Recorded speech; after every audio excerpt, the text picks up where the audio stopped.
Next is the latest Sonic mobile game, once again developed by Hardlight, Sonic Dream Team.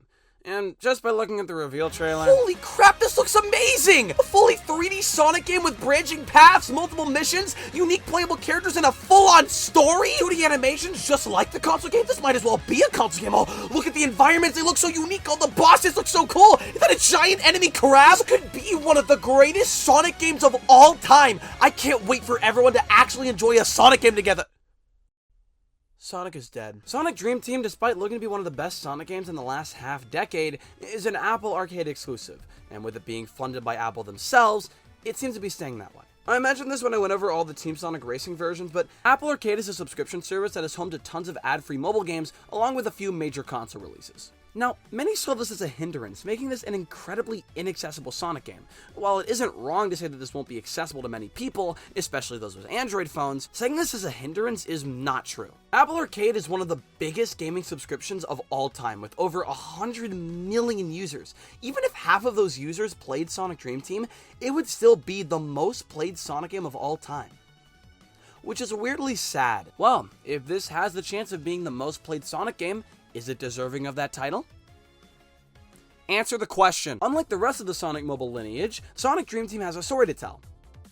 Not a good one, but it's still a story. Okay, so Dr. Eggman is attempting to use a dreamscape to make his dreams of ruling the world a reality. However, this dreamscape can only be directly accessed by the Pure of Heart.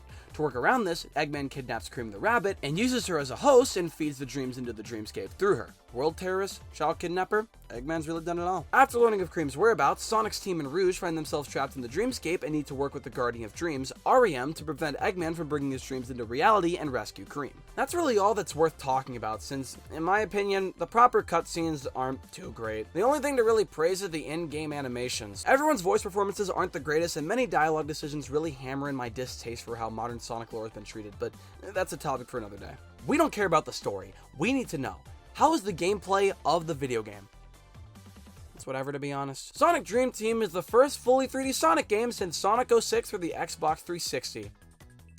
I am so sorry. Unlike Sonic 06, however, the game is pretty well polished and can be pretty fun to play. There are 3 character types and there are 2 characters for each type. All types share the ability to boost and homing attack, but each type's aerial ability is what differentiates them. Sonic and Amy have the ability to do small dashes and speed across a trail of rings, Tails and Cream can fly through hoops and reach higher platforms, and Knuckles and Rouge are able to glide through the air and climb on specific walls. Each character can reach their own pathway with their unique ability, however, that doesn't help that these abilities mostly suck. Sonic and Amy can only speed across very specific trails of rings that could easily be replaced with a road, so it doesn't really feel all that fulfilling to pull it off. Tails and Cream can't take advantage of many higher platforms since they don't have proper collision. And Knuckles and Rouge's gliding has barely any handling whatsoever, and it falls faster than a broken marriage. The controls and unique abilities in this game are the most whatever burger imaginable. There's cool stuff here, but nothing mind-blowing. The overall world design, on the other hand, is actually pretty interesting. There are 4 different locations you must conquer. The first is this bouncy castle, washing machine, grassland, hybrid thing that looks super unique and has tons of small details that I didn't notice until further replaying. The second is this factory producing different colored gels that seem to be powering the dreams that Eggman's creating. The third is this giant maze-looking area that has you running on the roofs, walls, and through waterfalls. And the fourth is a giant city covered in Eggman memorabilia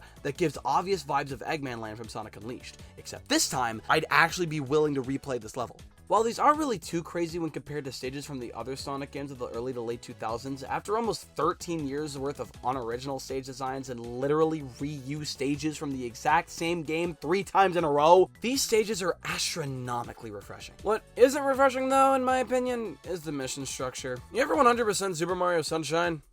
Me neither.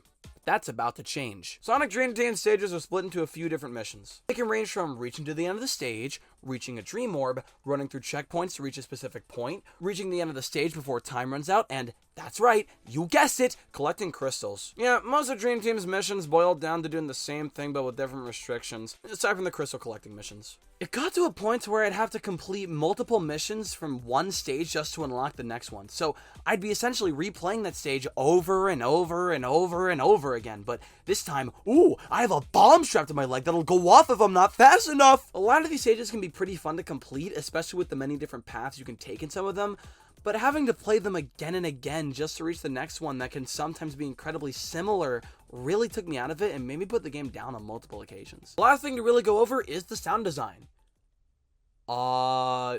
The opening theme is really good. Mostly everything else is whatever. Voice acting sucks as always. Nothing new on that front.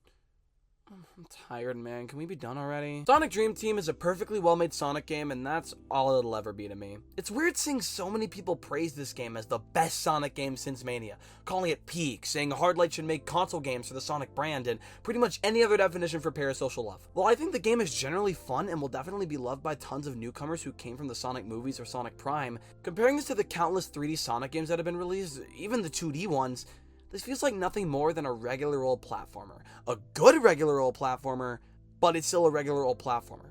Nothing special. This is the part where the angry mob comes at my door.